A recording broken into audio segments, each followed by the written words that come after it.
All right, welcome to Chalk Talk. I have Coach Rahsaan Edwards, head girls basketball coach of Washington High School.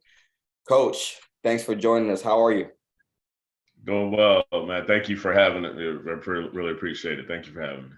Yeah, Yes, man. sir. So it's your first year head coach at the high school level, but I know you're not a stranger to this. I remember watching you be the head coach at Charlestown, and you guys Yes. won the championship over there. I got to see you get a Yes. little Gatorade shower on the court. I You couldn't remember believe they that? did that. Jeez, yeah. You almost Yeah. slipped and fell. It was Yeah. dangerous out there. It was excitement. Yeah. I said, no, no, no. And, so it was funny. Yeah, I was laughing at Miss Reed and Miss Huddle at the time. They were laughing like, oh my God, I can't believe they poured this Gatorade on the floor. But it was fun. We got everything cleaned up. It was great. It was good experience. I think the at the time, they just needed an extra push. You know what I mean? They were ready. They were ready. They just needed an extra boost. That's all. Yeah, that was a So they were really, really close game that came down to the final yes, minutes. So that yes, wasn't just one of those games where you guys were just the dominant team. And I know you have a very dominant player that actually committed to play ball at Duke and Delaney and played yes, Team USA. yes. But that team you guys were going against were was pretty tough. They were Spring Mills again. They've had a nice program over there from middle school and now the high school level. They've had a nice thing going. So absolutely, girls play hard. They're competitive. I love it. I love it. Yeah. I love it. Speaking of Spring Mills, you go to Spring Mills tomorrow, correct? They come to us Come on. tomorrow. So that'll be our second EPAC game. So yeah, we're definitely looking forward to it. Uh, so they have a solid team up there. I know those girls are gonna be ready to play, but I think our girls are ready to go. Yeah, I mean, they have a super young core, as do you. They have Yes. Reagan and they have Kyla, they've got Liv, and then you've got Lexi and Mary and some other pieces that are also young and we're talking Yes. about freshmen and sophomores that are just Yes.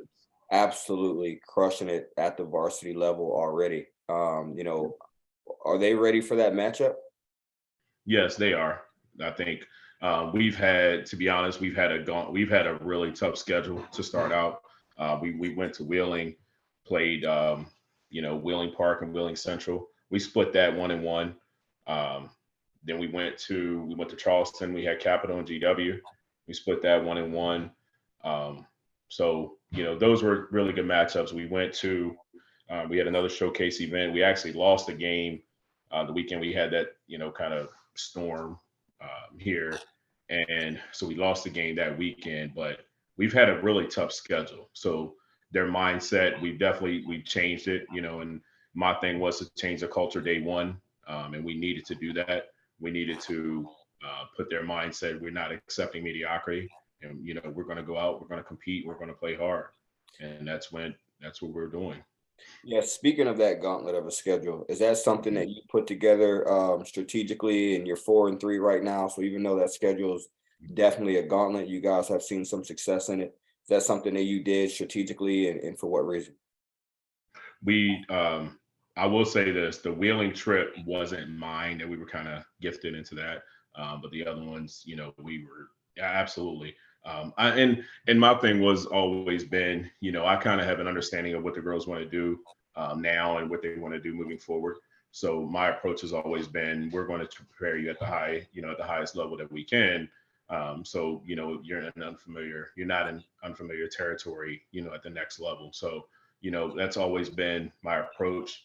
And in addition to that, we'll be ready to go to Charleston.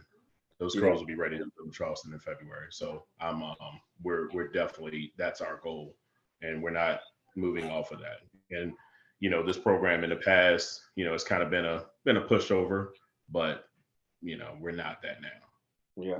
Speaking of next level, you know a lot about next level as you've trained the likes of Delaney, as we spoke about, that's going to do. Used to train Jaleel, who had a very successful Division I career at Fairleigh Dickinson and Stony Brook. And then your son that you also train, who's at SC State right now and the starting point guard there. So, so this has started for you a long time ago, training and preparing kids for the next level. So it's just an opportunity for you at the high school level to kind of to spread that wealth a little bit. Yes, and we've always just kind of stayed on the just low and just kind of grinded on our own, not really, you know, just kind of putting a lot out there. But kids that want to work hard, I'm definitely, the door is always open. Kids, they know my number when they want to come in and work, and it's not just me. Let me say that it's not just me. We have a good core of people who are locked into just really helping development of players, and that's just what we do. You know what I mean? It's just go to work, and everything else will take care of itself.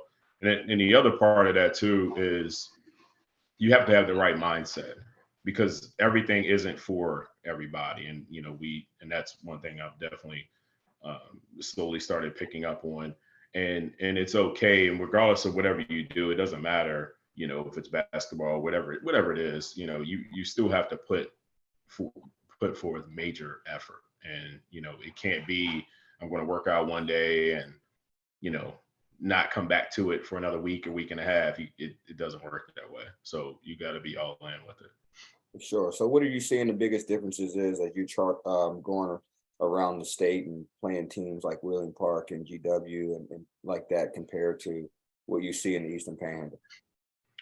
I think the main difference is, honestly, um, when we went into Wheeling Park, it was the entire school was involved with the program, and I mean and there's no knock on anyone. Let me say that there's no knock on anyone, but the entire school, well, everyone is involved with that program. Everyone is involved with that game, and from the time we walked in the door to anyone helping us get to the locker room and water, and from the trainer, everyone is really locked into the game. So and I think that makes a difference. When I'm looking at just the stands, and it was a really nice crowd in there.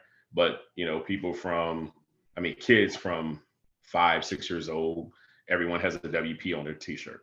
You know what I mean? It goes from there on up to your grandmother, they have WP on their t-shirt. So just seeing that, and I was like, this is a really just that part right there. And I believe it definitely trickles into the players, and they respond really well. And those kids play really hard. Yeah, So, but it's crazy that you say that. It kind of gives me the feel for, I think, Jefferson baseball mhm, or Martinsburg mhm, football when you think about yes, the pride in the community yes, that comes along with the culture of those two programs. And, as you're growing up as kids and you go and watch those games and you can't wait to be a part of that program. I think there's, that's something that we can do to try to maybe get the other programs around the panhandle to catch up and have what you just said, that sense of pride, that WP mhm, on your chest from the age 5 all the way up to 85. right. And it was definitely that was one thing that stood out right away. It's just that part. And I remember we just went back getting warm, getting warm right before warm ups, and but once we came back out to the gym, Mm. it was packed in there. You know what I mean? And everyone had the same colors on, and it was just. I was like, okay, but it was a great environment for us. It was a great eye opener for our kids, and but I think they have an understanding of what it is and what it takes to be one of those teams, at the end. Yeah, for sure. So, what are some of your goals for this program, short term, long term? Short term, I think we've accomplished the change of the culture right away. And I think that was immediate. We had to do that because I think that just the approach and just kind of anytime that you saw maybe Washington girls basketball, we had some success last year. We weren't bad, but I think at the end of the day, they're still looking at the fact that we still didn't get over that hump. You know what I mean? And so we were still kind of there, and it was still looked at in a certain way. But now it's not that. So we're going to um, the main thing is continue to build what we've started, and I think it has already changed.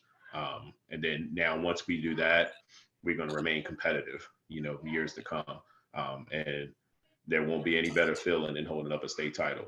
And now why can't we? So, we're not in the mindset of just settling for mediocrity. We're not. So we're going to go and compete, and we're looking to win. Bottom line.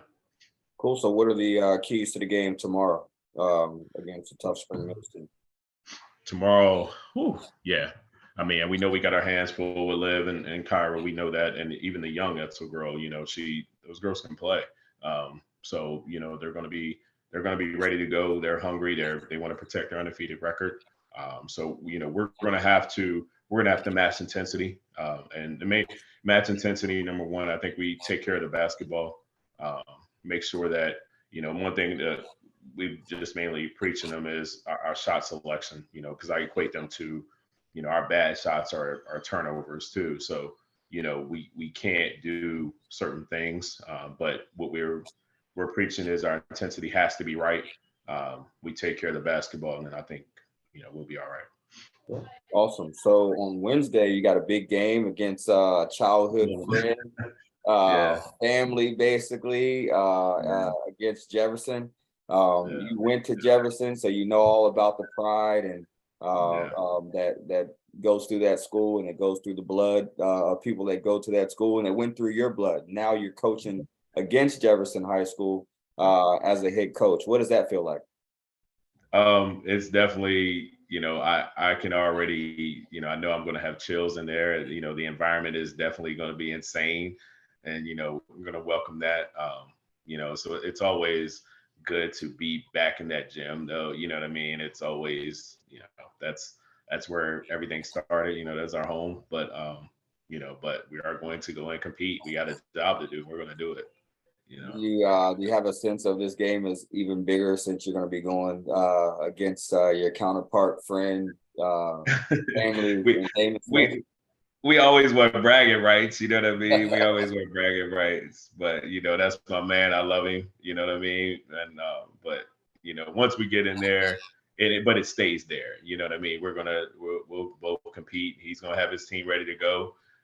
So we'll be come in. We still have a job to do, and then it's back to loving each other after the game. That's all. Yeah, for sure. So how do you keep your team focused, knowing that the girls know that Damon has, lost, Justice Lee, that's not playing this year. I mean, are you still keeping them focused? Are they still focused or on them being a tough team or? Every team is a tough team to us. And as a matter of fact, it's funny you bring that part up because I literally was just telling someone last night, we're not overlooking anyone, and we don't have the right to overlook anyone. We haven't earned anything. I mean, to be honest, we haven't. We've played 7 games this year, and like I said, we had a solid season last year, but we didn't get over that hump. So we're not overlooking anyone. So, and I don't know what happened all with that. It's not, but my focus has been our team, and that's what we have to lock in on because we have to take care of ourselves first. I can't really concern myself with what goes on at another school. That's not what we can do. I have no control. There's no control over that. We only can control what we can do over here. So that's all I can do.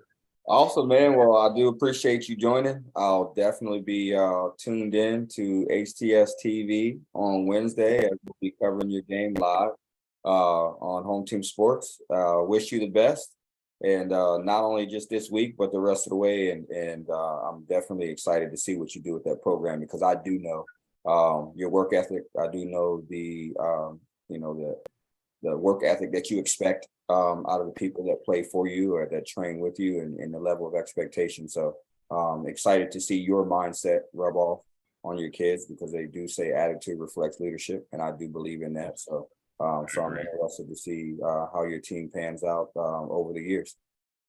Yes, we appreciate you. Thank you again for having us on, man.